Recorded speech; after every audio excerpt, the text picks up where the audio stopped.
Laurent, les 24 heures du Mans sont terminées. Les 24 heures du Mans 2025 ont vu la victoire de Ferrari et de la voiture semi-privée ou semi-privée de Robert Kubica, Yeffier Phil Hanson, la numéro 83, donc qui offre une 3e victoire consécutive, Laurent, à Ferrari. Bon, on va pas se cacher que Ferrari a beaucoup parlé dans la semaine en disant qu'ils n'étaient pas les plus rapides, que ça manquait de perfo, qu'il y aurait sans doute une grosse bagarre avec et Toyota et Porsche. On a eu une bagarre avec Porsche, mais Laurent, on a senti quand même durant toute la course, surtout dès le début, on a vu les 3 Ferrari qui n'étaient pas forcément absolument aux avant-postes, remonter tout de suite aux 3 premières places. Et après, ça a été pas un cavalier seul, puisqu'on a eu heureusement que la Porsche numéro 6 a mis un peu de pression à tout ça en fin de course. Mais on a clairement senti que Ferrari avait la vitesse pour répondre en fait à chaque fois aux attaques de Porsche, de la concurrence, mais il n'y a eu que Porsche au final. Malgré les pénalités, malgré les petites erreurs, malgré la sortie à l'entrée des stands de Alessandro Pierguidi. Oui. Donc ouais, il y a eu un cavalier seul et on a même cru pendant très longtemps jusqu'à quoi, la mi-journée, un peu début d'après-midi, que c'était un triplé. Hein. Ouais, un triplé. Il aura fallu un magnifique Kevin Estre comme à son habitude en fin de course. Hein. Kevin qui a une fois de plus été flamboyant, même si ses 2 coéquipiers ont fait aussi une belle course, notamment Lorenz Vanthoor aussi qui a été très bon. Mais Ferrari était au-dessus du lot et je pense que les plaintes du début de semaine étaient, il suffit de regarder la feuille des temps, des classements, et c'était assez infondé et Ferrari était là et Ferrari a contré, comme tu l'as dit, un petit peu toutes les pseudo-attaques des autres. C'est un peu ce que nous a dit Yeffier juste après le podium, qu'ils avaient, c'est sûr, ils ont toujours eu de la vitesse. Bon, selon eux, pas forcément très supérieur à la concurrence, mais bon, comme tu dis, il faut aussi voir un peu les chronos et voir les vitesses. Laurent, on a vu quand même la vitesse de pointe de la Ferrari très importante. Ça a été forcément un élément majeur dans cette victoire. Un mot quand même sur l'équipe officielle Ferrari qui du coup ne fait pas la passe 2-3. Mais on a vu là des erreurs, on a vu des drive-through, on a vu comme tu dis l'erreur d'Alessandro Pierguidi. Ouais. Mais bon, au final, sur les 3 dernières années, les 3 voitures de Ferrari auront gagné. Est-ce qu'on peut dire que l'honneur est sauf? Après, je pense que c'était bien que la 83 gagne. Oui. C'est bien pour Yeffier. On se souvient qu'ils avaient gagné au Kota, à Austin, qu'ils avaient offert la première victoire d'une Ferrari hors 24 heures du Mans. Donc oui, on sait que la voiture a toujours été performante. Il faut souligner Laurent Robert Kubica, qui a été incroyable. 43%, je crois, 43% de la course derrière le volant. On a pu discuter juste après l'arrivée avec lui et il dit j'ai pas dormi, je crois, depuis 34 heures et tu as l'impression que le gars il sort de sa douche. Et à quel âge il a, Robert? 40 et quelques? Oh oui. Ouais, 40 passés. Et franchement, très bon. Et Yeffier, très bon. Et Phil Hanson, que beaucoup prenaient il y a encore quelques années pour un pilote payant. Certes, il amène un budget, mais il tient son rang. Et des pilotes Gold gagnent. Et les 2 pilotes Gold gagnent. Première victoire d'un pilote chinois, première victoire d'un pilote polonais. Première victoire, alors on va pas dire d'une équipe privée, hein, parce que là on va un peu s'enflammer. Allez, statistiquement, on va les mettre dans les privés. Mais voilà, comme c'était le cas en 2005 avec 2005 ADT Champion. Voilà, exact, qui était aussi une émanation d'Audi. Hein, quand on voit qu'il y avait Tom Christensen sur la voiture. Mais ouais, on a frôlé le triplé Ferrari. Porsche a donné un petit peu de fil à retordre. Et à part Porsche, par contre, derrière, c'est... Ça a été compliqué, Laurent, on fait vite fait la revue de détail. Toyota, la numéro 7, partait de loin, en plus a eu un dégât sur le ponton gauche, semblait manquer de rythme, surtout la Toyota numéro 8 qui elle a été un peu dans ce peloton du milieu avec Porsche à un moment, mais la Toyota numéro 8 a connu un souci au niveau de la courbe avant la chicane Dunlop. Et on a vu que malheureusement le tour de rentrée de Ryo Hirakawa a ruiné les derniers espoirs de Toyota de bien figurer, alors que beaucoup mettaient Toyota parmi les favoris, mais il en a manqué à la GR010. Là aussi, tout le monde pensait beaucoup de gens pensaient que Toyota cachait son jeu, et résultat des courses, là aussi, il suffit de regarder le classement. En fait, tu as même l'impression que tu sais même pas si Toyota était en course. Ouais. Enfin, pour la victoire, je parle. Parce que je pense qu'on sait que l'équipe d'exploitation fait un sans faute, que les pilotes sont là, mais il manquait clairement de la perfo, et on le voit avec le classement. Hein. Cadillac n'a pas été brillant en qualification, on l'a vu, ça a été un peu plus compliqué au niveau du rythme en course. On les a vus dégringoler assez vite par rapport aux positions de départ. Mais au final, pour avoir pu échanger avec Sam Hignett après l'arrivée, ils sont quand même assez satisfaits de leur prestation. Ah, ouais. Bon, par contre, effectivement, oui. la déclaration de Sébastien Bourdet d'avant la course qui estimait que Ferrari se moquait un peu du monde, c'est avéré vrai pour Ferrari. Et effectivement, Cadillac n'a pas eu le rythme pour contrer Ferrari.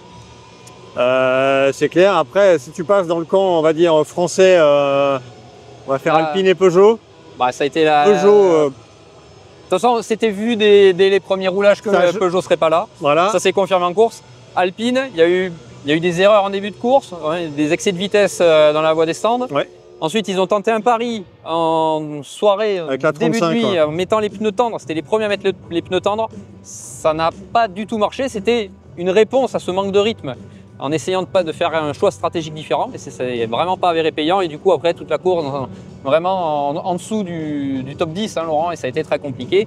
Et l'autre grosse déception, Laurent, c'est BMW, Ouais. avec la voiture semblait avoir un peu de rythme. Bon, évidemment, pas au niveau de Ferrari et Porsche. Mais là, c'est les problèmes techniques qui ont vraiment ruiné la course. Hein. Refroidissement de la batterie sur la numéro 15, le moteur sur la numéro 20. Soupe à la grimace chez Vincent Voss et ses troupes. Ouais, pour avoir pu échanger à l'arrivée aussi avec Vincent Voss, c'est sûr que c'est pas le sourire, surtout qu'on en parlera peut-être après, mais les deux GT ont elles aussi abandonné. Enfin, ouais, elle a abandonné par contre. Donc c'est un peu la douche froide pour BMW qui arrivait là quand même avec de sérieuses ambitions et le résultat final est quand même compliqué. Allez, dernière marque en hypercar, Aston Martin. Aston Martin qui a fait une course relativement propre, Laurent. Ouais. Pour les premières 24 heures de la Valkyrie, franchement, il n'y a pas grand-chose à dire. Non. Effectivement, il n'y a pas le rythme. Mais bon, ça... Il y en a eu une en hyperpole suite à la disqualification, Exactement. mais il y en a une quand même qui a été proche de passer en hyperpole à la régulière. Et après, en course, voilà, il n'y a pas eu de gros ni dégâts, ni panne majeure. Mais voilà, il y a eu l'apprentissage, ils ont vu l'arrivée. Ça, c'est important pour effectivement le développement de l'équipe et de la voiture pour ensuite être dans les meilleures dispositions pour les prochaines saisons. Par contre, la question à se poser, Pierre, c'est qu'encore une fois, on a une LMH qui gagne, enfin une voiture qui répond à la réglementation technique LMH. Je pense que du côté des constructeurs qui sont inscrits dans la réglementation LMDH, ça va commencer à couiner un peu. Enfin, ça couine déjà d'ailleurs, on peut vous le dire. Et c'est pas forcément un bon message pour le futur.